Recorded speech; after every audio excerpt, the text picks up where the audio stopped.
Hello, friends, and welcome to the Exams Made Simple. So, we are back again with the Hindu Complete Newspaper Analysis for 19th of December 2024. 19 दिसंबर 2024 का analysis देखेंगे। शुरू करने से पहले आज के topics आपको मैं बता देता हूँ क्या क्या हम प्रीलिम्स के हिसाब से करेंगे और एडिटोरियल कौन कौन से करेंगे। तो प्रीलिम्स के हिसाब से आज जो टॉपिक्स आएंगे वो है HLV-M3 इसरो ने जो बनाया है गगनयान के लिए, गैंगेटिक डॉल्फिन्स के बारे में जानेंगे, फॉरेस्ट सर्वे ऑफ इंडिया के बारे में जानेंगे, सैक्रेड ग्रुप्स के बारे में सुप्रीम कोर्ट ने क्या कहा है वो जानेंगे, ओपेक एंड ओपेक प्लस के बारे में जानेंगे, देन मकाओ एंड मायोटे के मैप्स देखेंगे, सीरियन मास ग्रेव एक नई चीज मिली है तो उसके बारे में जानेंगे, और इजराइल जो एनेक्सेशंस किए हैं अपने बॉर्डरिंग एरियाज में उनके बारे में जानेंगे। एडिटोरियल पॉइंट ऑफ व्यू से दो एडिटोरियल आज हम देखेंगे कि है primary health care and generic drugs के रिगार्डिंग, और दूसरा है सेक्शन 6A एंड असम में जो क्राइसिस चल रही है उसके बारे में। तो I hope you will enjoy the analysis of today's newspaper. आप केवल लाइक करें, शेयर करें अगर आपको अच्छा लगता है कंटेंट हमारा तो, और बाकी मैं गारंटी लेता हूँ कि इसके बाद आपको कुछ और पढ़ने की जरूरत नहीं पड़ेगी जो भी करंट अफेयर्स में मैं करा रहा हूँ, ठीक है ना। स्टार्ट करते हैं सबसे पहले तो आज न्यूज़पेपर को, एंड अगर हम फ्रंट पेज से देखें तो फ्रंट पेज की ऐसी कोई खास न्यूज़ नहीं है जो हम देखेंगे, लेकिन सेकंड पेज थर्ड पेज में आपको मिलेगी। सेकंड पेज में न्यूज़ जो है वो है wild life experts tag almost blind Genghis river dolphin for the first time in India. तो पहली बार एक जो गैंजीज रिवर डॉल्फिन है उसको टैगिंग की गई है। टैगिंग की गई मतलब उसकी जैसे ज्योग्राफिकल टैगिंग की जाती है ना, so that has been done for the first time in India. अब ये कहाँ पे की गई है तो ये आपको याद रखना है पहले तो मेल रिवर डॉल्फिन जो थी from Kulsi. Kulsi is a tributary of the Brahmaputra river. तो सबसे पहले तो आप फैक्ट आप ऐड कर लोगे अपने न्यूज़पेपर में या फिर अपने जो भी नोट्स बनाते हैं, Kulsi river KULSI Kulsi which is a tributary of Brahmaputra river. तो this you can add in your notes, है ना, यूपीएससी पूछ सकता है आप लोगों से।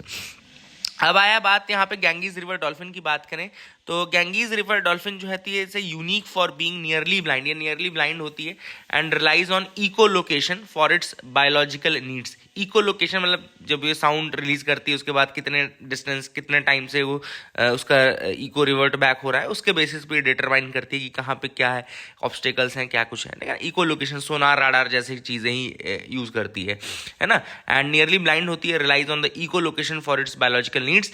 India houses nearly 90% of the global population of the river dolphin. तो ये गैंजीज रिवर डॉल्फिन की 90% पॉपुलेशन जो है वो इंडिया में ही है and it is distributed across the Ganga Brahmaputra मेघना एंड कर्णफूली रिवर सिस्टम। तो गंगा ब्रह्मपुत्र मेघना और कर्णफूली रिवर सिस्टम में ये डिस्ट्रीब्यूटेड है, ठीक है ना, याद रखिएगा। आई hope you got clarity regarding that. इसके अलावा थोड़े से और फैक्ट्स मैं आपको गैंजीज रिवर डॉल्फिन के बारे में बता देता हूँ। तो फॉरेस्ट सर्वे ऑफ इंडिया के बारे में बता देता हूँ। फॉरेस्ट सर्वे ऑफ इंडिया के बारे में यहाँ नहीं बताऊंगा, लेकिन थोड़ा सा आपको पता होना चाहिए कि इसके ये गैंजीज रिवर डॉल्फिन के बारे में आपको ये पता होना चाहिए कि इसका IUCN स्टेटस क्या है। तो याद रखिएगा इसका जो IUCN स्टेटस है वो इंडेंजर्ड है। Remember that the IUCN status of Ganges river dolphin is endangered, ये याद रखिएगा, इंडेंजर्ड है। और ये साइट्स के अपेंडिक्स 1 की स्पीशीज है, साइट्स में अपेंडिक्स 1 स्पीशीज में भी ये आती है। तो I hope you got clarity regarding this, आपको समझ में आ गया होगा, है ना। So please make sure you remember this.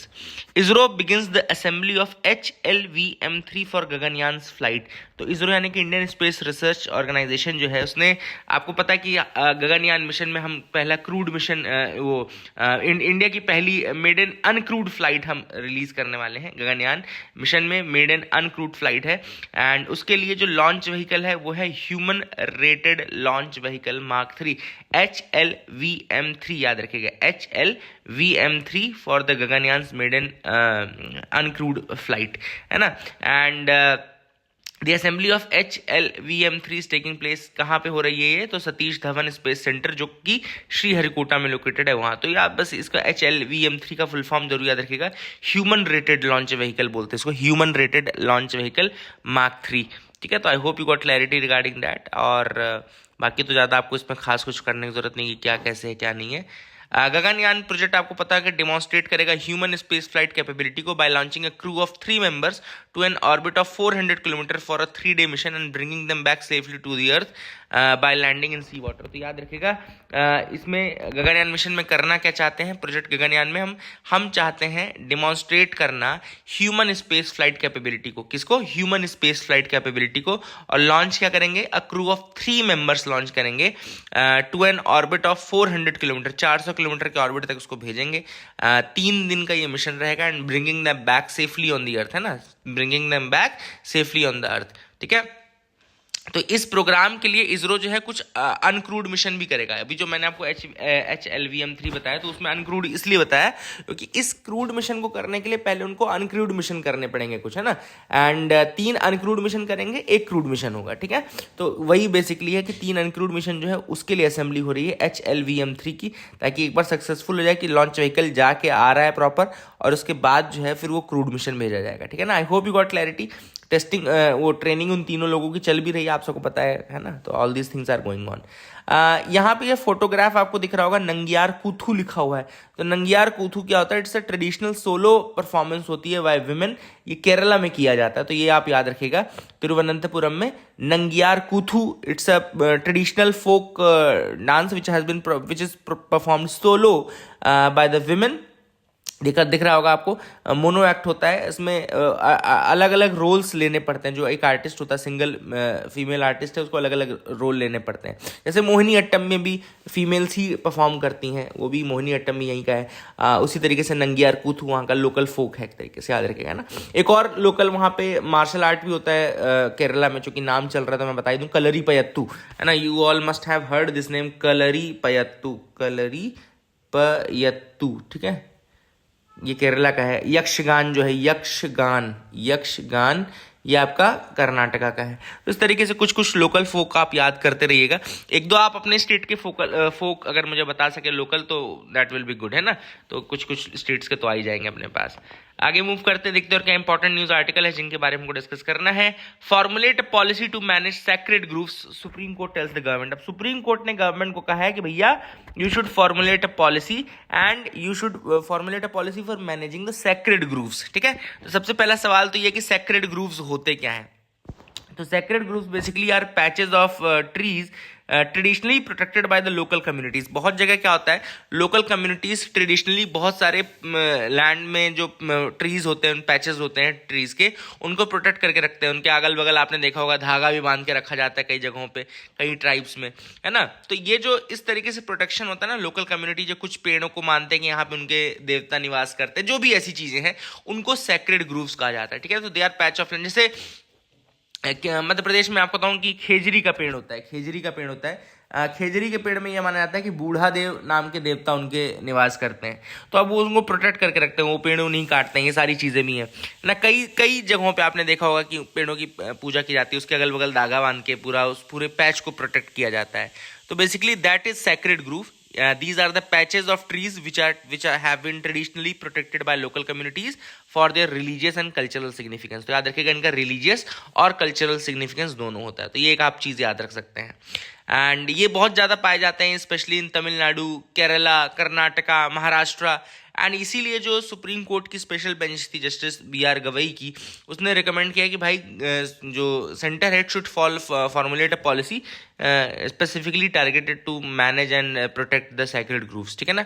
हालांकि सेंटर ने ये बताया था पहले कि वाइल्ड लाइफ प्रोटेक्शन एक्ट 1972 के थ्रू एम्पावर किया गया है स्टेट्स को कि they can declare any private or community land as a community reserve. याद रखिएगा जो स्टेट गवर्नमेंट है it can declare any private or community land as a community reserve for protecting the fauna, flora and traditional cultural conservation values and practices. तो एक important power है जो state government को दी गई है वाइल्ड लाइफ प्रोटेक्शन एक्ट 1972 के अंतर्गत।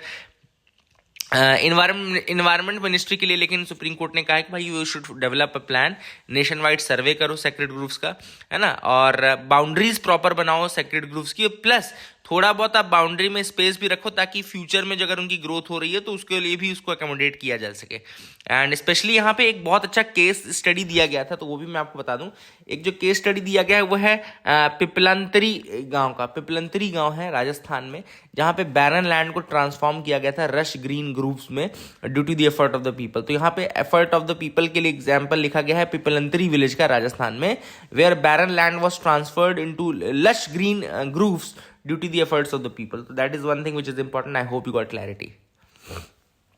Supreme court mulls tree census with forest survey of India help. तो सुप्रीम कोर्ट ने कहा है कि भैया फॉरेस्ट सर्वे ऑफ इंडिया को you should conduct tree census करने की जरूरत है. एंड ये आप स्पेशली दिल्ली के लिए कहा गया, हालांकि दिल्ली के लिए कहा गया. तो पहले तो हम फॉरेस्ट सर्वे ऑफ इंडिया के बारे में देख लेते हैं. फॉरेस्ट सर्वे ऑफ इंडिया एक नेशनल ऑर्गेनाइजेशन है which is responsible for the assessment and monitoring of the forest resources of India regularly. ठीक है ना. तो फॉरेस्ट सर्वे ऑफ इंडिया एक नेशनल ऑर्गेनाइजेशन है responsible for assessment and monitoring of the forest resources of India. ये काम करती है ministry of environment and forest के अंतर्गत. हेडक्वार्टर इसका है देहरादून उत्तराखंड में है. फाउंडेशन इसका 1981 में हुआ था, 1981 में इसका फाउंडेशन हुआ था. It is one of the major national survey organisation in India. इसके पहले एक pre investment survey of forest resources करके एक प्रोजेक्ट स्टार्ट हुआ था 1965 में यूएनडीपी और फाओ की मदद से. वो इसका प्रिकर्सर ऑर्गेनाइजेशन माना जाता है. याद रखिएगा, pre investment survey of forest resources, PISFR जिसको बोलते हैं. एक प्रोजेक्ट स्टार्ट हुआ था 1965 में और वो किसकी मदद से स्टार्ट हुआ था? यूएनडीपी और फाओ की मदद से स्टार्ट हुआ था. उसको फॉरेस्ट सर्वे ऑफ इंडिया का प्रिकर्सर माना जाता है. तो I hope you got clarity. Indian state of forest report बहुत फेमस रिपोर्ट है जो कि इसके थ्रू आती है फॉरेस्ट सर्वे ऑफ इंडिया के थ्रू, तो वो भी आपको पता होगा. I hope you got clarity regarding that also. Now let's come to the editorial pages. दो एडिटोरियल हमको डिस्कस कर रहे हैं. Section 6A of the citizenship act and why it fails Assam. तो यहाँ पे सबसे पहले तो ये आपको बता दूं कि अभी रिसेंटली सुप्रीम कोर्ट का एक जजमेंट आया था जिसमें 4-1 की मेजोरिटी से सेक्शन 6A जो है सिटीजनशिप एक्ट का उसको अपहेल्ड किया गया है. अब सेक्शन 6A किसके संबंध में, तो मैं आपको बता दूं. सेक्शन 6A जो है वो सिटीजनशिप प्रोवाइड करने की बात करता है ऐसे माइग्रेंट्स को जो बांग्लादेश से असम में आ गए थे, यानी कि जब फॉर्मल ईस्ट पाकिस्तान हुआ करता था वहाँ से असम आ गए थे. अगर वो आए हों बिफोर मार्च 25, 1971, 25 मार्च 1971 के पहले अगर वो आए हों तो उनको सिटीजनशिप देने का प्रोविजंस हैं. अब ये तो आपको सेक्शन 6 से बता दिया मैंने. अब आपको बता देता हूँ कि क्यों ये फेल करता है असम को, या असम में क्या इश्यूज आते हैं because of this and that. तो वो हम देख लेते हैं. तो सबसे पहले ऑथर ने कहा है कि देखिए जो जस्टिफिकेशन दिया गया था इसकी रूलिंग के लिए वो दिया गया था इक्वालिटी, आर्टिकल 14 और आर्टिकल 29 कल्चरल प्रोटेक्शन. ठीक है ना, इन्फ्लक्स ऑफ द माइग्रेंट्स. तो वो उन्होंने कहा था. अब इसमें क्रिटिक्स क्या क्या हैं. तो ऑथर ने कहा कि आपकी रीजनिंग गलत थी. आपने कहा कि भैया कल्चरल प्रोटेक्शन करना है, लेकिन आपने यहाँ पे ये नहीं देखा कि क्या ये कल्चरल प्रोटेक्शन असम के लिए हो रहा है कि नहीं हो रहा है ना. Because it was undermining the cultural and linguistic identity of the Assamese people. ठीक है ना. तो this move has undermined the cultural and linguistic identity of the Assamese people. इसके अलावा डेमोग्राफिक एविडेंसेस को इग्नोर किया गया, जैसे कि डिक्लाइन हुआ है असमीज स्पीकर्स में.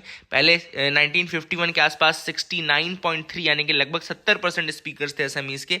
2011 के आते आते 48% स्पीकर्स बचे. और बंगाली स्पीकर्स के नंबर 21 से बढ़कर के 28-29% के आसपास हो गए. तो ये इंडिकेट करता है कि जो लिंग्विस्टिक एंड कल्चरल डिस्प्लेसमेंट है वो रियल है. Cultural and linguistic displacement is real. And ये शिफ्ट जो है ऑथर का कहना है कि it is existing and it will happen further as well. इसके अलावा ऑथर ने यह भी कहा कि जो टेम्पोरल लिमिटेशंस हैं उनको इग्नोर किया गया और कट ऑफ डेट जो है वो ऐसी रखी गई. मतलब बहुत सारी चीज़ें, कट ऑफ डेट इंडेफिनिट रख दी गई. बोला ना इसके पहले के सारे लोग जितने लोग आए हैं जो भी है ना. तो ऑथर ने कहा कि it was a faulty mechanism, this should not have happened. तो ऑथर ने कुल मिलाकर के क्या क्या इंप्लीकेशन बताए. एक तो कल्चरल इरोजन हो रहा है, जो असम का लोकल कल्चर है उसका इरोजन हो रहा है. एंड ये जो प्रोविज़न है it no longer addresses the current realities. और अगर ये अभी लागू रहता है, अपहेल्ड रहता है, तो it is only perpetuating the arbitrariness. इसके अलावा ऑथर ने यह भी कहा कि जो जुडिशियल ओवर रीच है, एक तरीके से सुप्रीम कोर्ट का ये ओवर रीच है अगर इस तरीके का वो जजमेंट दे रहे हैं. तो these have been the issues in this article. I hope you got clarity regarding that. Making affordable the generics more reliable. अब यहाँ पे ऑथर ने कहा है कि जो जेनरिक मेडिसिन होती है, आप सबको पता होगा जेनरिक मेडिसिन क्या होती है. क्या होता है, एक तो मेन ड्रग होती है, ठीक है ना. देखो मैं बता दूं, एक तो ये मेन ड्रग आ गई है ना, इसका कॉपीराइट सब पेटेंट एक किसी कंपनी को मिला होगा। अब क्या होगा, जेनरिक ड्रग मेकर्स जो होंगे वो इसी फॉर्मूले का जो मेन एक्टिव इंग्रेडिएंट है ना, जो एक्टिव थेरेपेटिक इंग्रेडिएंट है उसका यूज करके एक जेनरिक ड्रग बना देंगे जो कि सस्ती आएगी, है ना, ताकि लोग अफोर्डेबल लोगों को मिल सके। तो जेनरिक ड्रग इस तरीके से होती काम करती है। अब ऑब्वियस सी बात है, जेनरिक ड्रग का बहुत फायदा है, क्योंकि ऑब्वियस सी बात है, आपको पता है कल भी मैंने आपको बताया था कि इंडिया में आउट ऑफ पॉकेट एक्सपेंडिचर बहुत ज्यादा है ना। अगर मतलब 100 रुपए जा रहे हैं तो लगभग 40 से 50 रुपए तो हम जेब से खर्च करते हैं। बाकी फॉरेन कंट्रीज में यूएस में इतना ज़्यादा खर्चा आउट ऑफ पॉकेट से नहीं होता है, वहाँ गवर्नमेंट की पॉलिसीज कवर कर लेती हैं। इंडिया का हेल्थ एक्सपेंडिचर बहुत ज़्यादा है। वैसे में अगर हम जेनरिक ड्रग्स यूज़ करते हैं तो थोड़ा सा आपका खर्चा घटता है, अदरवाइज यही दवाइयाँ आप ओरिजिनल अगर खरीदने जाएँ तो नहीं खरीद सकते हैं। तो ऑथर ने कहा कि लेकिन एक इंपॉर्टेंट चीज जो है वो है क्वालिटी ऑफ जेनरिक ड्रग, है ना। जेनरिक ड्रग की क्वालिटी को भी मेंटेन करना बहुत ज्यादा जरूरी है। तो यहाँ पे एक डिसीज का नाम आया था क्रॉनिक पल्मोनरी एस्परजिलोसिस, या दिख रहा है आपको, क्रॉनिक पल्मोनरी एस्परजिलोसिस। तो मैं एस्परजिलोसिस के बारे में बता दूं, एस्परजिलोसिस जो होती है एक ग्रुप ऑफ डिसीज होती है जो कि एस्परजिलस नाम का मोल्ड यानी कि फंगस होता है, उसको इनहेल करने से हो जाती है। तो नॉर्मली इनहेल करने में ऐसे डिसीज नहीं होती, लेकिन कुछ जो लोग होते हैं जो ससेप्टिबल होते हैं उनको फिर ये पल्मोनरी लंग्स की डिसीजेज होने लगती हैं। तो एस्परजिलस याद रखेगा, एक मोल्ड है, एक फंगस है, इसके कारण एस्परजिलोसिस होता है। तो उसकी एक दवाई है जिसका इट्राकोनाजोल बनाई गई है। इट्राकोनाजोल देखो लिखा हुआ ना, इट्राकोनाजोल बनाई गई है। तो अब इट्राकोनाजोल और उसकी जेनरिक ड्रग के इफेक्ट को मेजर किया गया, तो ये पता चला कि जो इट्राकोनाजोल है उसका तो लेवल 73% था ट्रीटमेंट का, लेकिन जो जेनरिक ड्रग थी वो केवल 29% कारगर थी। तो अब ऑथर ने बोला कि इतना बड़ा डिफरेंस कैसे आ गया, है ना। आप जेनरिक ड्रग तो बना रहे हो, लेकिन क्या आप क्वालिटी मेक श्योर कर पा रहे हो कि उतनी क्वालिटी का है। तो ऑथर ने बोला कि देखो बहुत सारी चीजें इसके इम्पैक्ट को मेजर करती हैं। सबसे पहला रीजन जो मेजर करता है वो है कि आपने चलो एक्टिव इंग्रेडिएंट तो सेम रखा, लेकिन जो एक्सीपिएंट्स हैं जो अलग अलग हैं, बाइंडर्स, फिलर्स, डिसइंटीग्रेंट्स, कोटिंग, वो सब आप डिफरेंट करते हो। इस कारण से भी ड्रग की जो डिसोल्यूशन रेट है, स्टेबिलिटी है, वो अलग हो जाती है। तो ऑथर ने रीजंस बताए कि क्यों ये इतना बड़ा डिफरेंस आ रहा है। दूसरा ऑथर ने कहा कि मैन्युफैक्चरिंग प्रोसेसेस भी डिफरेंट होती हैं, कंप्रेशन फोर्स डिफरेंट होता है, ग्रेनुलेशन के मेथड्स डिफरेंट होते हैं। भाई अलग अलग मेकर्स हैं तो ये सारी चीज़ें मैन्युफैक्चरिंग प्रोसेस और ये तो डिफरेंट होगी, तो उस कारण से भी आपका जो थेरेपेटिक वैल्यू है, केमिकल प्रॉपर्टीज़ है, फिजिकल प्रॉपर्टीज़ है, वो चेंज हो जाती है, पोरोसिटी चेंज हो जाती है, इस कारण से भी इम्पैक्ट चेंज होते हैं।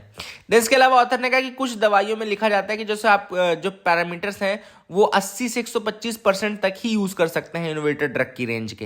तो क्या होता है कई बार इस पैरामीटर की रेंज में नहीं फॉल करता है जो आपका सफिशिएंट मेडिकेशन थेरेपेटिक वैल्यू है। इस कारण से अगर आप डिविएशन कर ले, मान लो 70% आपको करना है, या फिर मान लो आपको 140% करना है, तो आप नहीं कर सकते। तो that also loses the therapeutic impact. इसके अलावा ऑथर ने यह भी कहा कि हमारे यहाँ जो सबसे बड़ा इशू है वो ये है कि अपने यहाँ ये कहा गया है कि आप प्राइजेस को कम रखो। इस कारण से उन्होंने कहा कि इम्प्योरिटी लेवल आप थोड़ा ज़्यादा भी रख सकते हो। इंडिया का जो फार्माकोपिया है वो परमिट करता है higher drug immunity levels than US and EU standard. तो यूएस और ईयू स्टैंडर्ड्स के कंपैरिजन में आपने ज़्यादा इम्प्योरिटी अलाउ की है। क्यों? ताकि आपकी टू एक्सपेंसिव ना हो पाए ड्रग।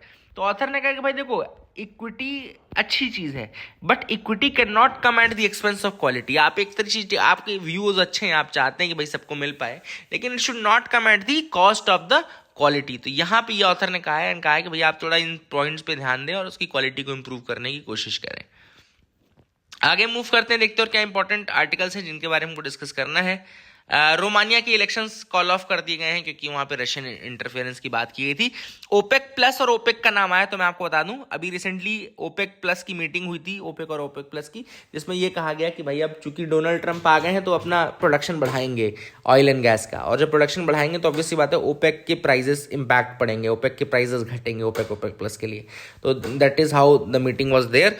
थोड़ा सा मैं आपको ओपेक कंट्रीज के बारे में बता दूं। ओपेक का फाउंडेशन हुआ था बगदाद में, बगदाद जो कि इराक की कैपिटल है, और 1960 में बना था। 5 कंट्रीज इसकी इनिशियल फॉर्मिंग में थी। ईरान थी, इराक थी, Kuwait, Saudi Arabia and Venezuela, and they were the founding members of the organisation.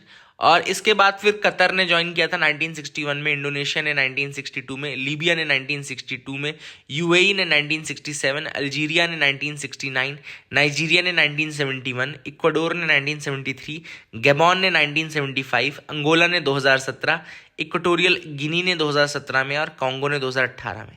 अब इतने मेंबर्स हैं नहीं प्रेजेंटली, कुछ कंट्रीज हट गई हैं। कौन कौन सी हट गई हैं, तो ये बहुत इंपॉर्टेंट याद रखना। इक्वाडोर हट गई है, that is first which has been removed. Indonesia हट गई है, सेकंड जो आपको याद रखना है, इंडोनेशिया। इक्वाडोर हो गया, इंडोनेशिया हो गया। गैबॉन हट गई है, याद रखिएगा 2000 ये आप गैबॉन हट गई थी, सॉरी, मेंबरशिप 1995 में, लेकिन फिर रिजॉइन कर लिया था 2016 में, तो ये भी याद रखें। गैबॉन ने टर्मिनेट की थी लेकिन रिजॉइन भी कर लिया था। कतर ने हालांकि टर्मिनेट कर दी है 2019 से, कतर हट गए। तो कतर हट गई, इक्वाडोर हट गई और आपकी इंडोनेशिया हट गई, और चौथी अंगोला, याद रखेगा 1 जनवरी 2024 से हट गई है अंगोला। तो करेंटली केवल 12 मेंबर्स ही हैं, ठीक है। तो गैबॉन बस याद रखिएगा कि दोबारा आ गई है, दोबारा हटी नहीं है। ओपेक प्लस में कौन कौन सी है, तो अब ओपेक की तो हमने 12 कंट्रीज देख ली। ओपेक प्लस में अभी 10 और नॉन ओपेक कंट्रीज हैं, जिसमें Azerbaijan, Bahrain, Brunei, Kazakhstan, Malaysia, Mexico, Oman, Russia, south Sudan and Sudan. ये 10 कंट्रीज हैं जो कि नॉन ओपेक कंट्रीज हैं, तो ये ओपेक प्लस बन जाता है। I hope you got clarity regarding that as well, समझ में आ गया होगा आपको। Arms control is now the thing of the past. Russia के टॉप जनरल ने कहा है कि आर्म्स कंट्रोल तो अब पुरानी चीज हो गई है। कुछ ट्रीटीज के नाम लिखे हैं जिससे इन लोगों ने विड्रॉ किया है, तो मैं आपको बता दूं, एक 1972 का एंटी बैलिस्टिक मिसाइल ट्रीटी है, याद रखिएगा 1972 की एंटी बैलिस्टिक मिसाइल ट्रीटी है। 1987 की INF ट्रीटी थी जो कि intermediate range nuclear force treaty थी। Intermediate range nuclear force treaty 1987 की थी। एंटी बैलिस्टिक मिसाइल ट्रीटी 1972 की थी। तो यूएस फॉर्मली विड्रॉ कर गया INF ट्रीटी से 2019 में, है ना। और यूएस ने पहले विड्रॉ कर लिया था एंटी बैलिस्टिक मिसाइल ट्रीटी से 2002 में ही कर लिया था, ठीक है। इसके अलावा एक न्यू स्टार्ट ट्रीटी थी, है ना, जो कि INF के बाद स्टार्ट होने वाली थी। तो ये 2023 में सस्पेंड कर दी गई व्लादिमीर पुतिन के द्वारा। न्यू स्टार्ट ट्रीटी, है ना, न्यूक्लियर वॉरहेड्स को कम करने के लिए ही थी ये भी ट्रीटी। तो these are some of the treaties which were mentioned. I hope you got clarity. President Xi Jinping and his wife visit Macau to mark 25 years of its return to Chinese rule. तो Macau peninsula है कहना चाहिए। It was a former Portuguese colony, याद रखिएगा Macau जो है वो farmer Portuguese colony हुआ करती थी और लगभग 6,87,000 लोग रहते हैं। It is the only city in China where casino gambling is legal. Macau is the only city in China now where casino gambling is legal. थोड़ा सा मैं आपको दिखा देता हूँ यहाँ पे, just wait a minute. Yes, this is Macau. Macau यहाँ पे आपको दिख रहा होगा हांगकांग वाला पोर्शन, दिस इज चाइना, है ना। इधर साइड पे ताइवान है, नीचे साउथ चाइना सी आपका लाई करता है। तो ये आपको यहाँ पे पता चल गया। दूसरा आपको ये पता होना चाहिए, दिस मायोटे जो मैं मैप आपको दिखा रहा था, तो यहाँ पे कोमोरोस दिख रहा है। कोमोरोस के बगल में आपको मायोटे is a French overseas territory जो कि इंडियन ओशन में फॉल करती है। लोकेशन इंपॉर्टेंट थी इसलिए दिखा दिया आपको। तंजानिया है, यहाँ पे आपको मोजाम्बिक दिख रहा है, नीचे मेडागास्कर दिख रहा है ना। एंड तो ये भी आपको मैप लोकेशन दिखा दिया मैंने। तो I hope you got clarity. और ये पोर्चुगीज टेरिटरी थी, ये तो याद ही रखना, है ना। मायोटे देखो नीचे आपको बता दिया। इजराइल ने यहाँ पे देखो लिखा हुआ है, तो यहाँ पे थोड़ा सा कुछ एक आध दो फैक्ट लिखे थे। जैसे 6 डे वॉर हुआ था 1967 में, याद रखिएगा 1967 में 6 डे वॉर हुआ था जिसमें इजराइल और बाकी के अरब कंट्रीज की लड़ाई हुई थी।